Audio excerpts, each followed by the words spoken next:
¿Cómo quitar el sonido de bloqueo en un iPhone 12? Si tienes un iPhone 12 y quieres quitar el sonido que hace tu iPhone cuando lo bloqueas, en este vídeo te voy a enseñar los pasos que tienes que dar para que puedas quitarlo. Lo primero que tienes que hacer para quitar el sonido de bloqueo es entrar en ajustes. Ahora que estás dentro de ajustes, tienes que bajar y entrar en sonidos y vibraciones.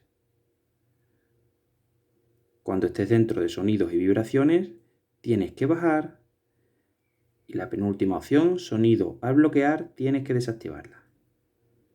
Ya simplemente si cierras esto se queda guardado y ya está. Y así es como hemos desactivado el sonido de bloqueo en un iPhone 12. Hasta la próxima.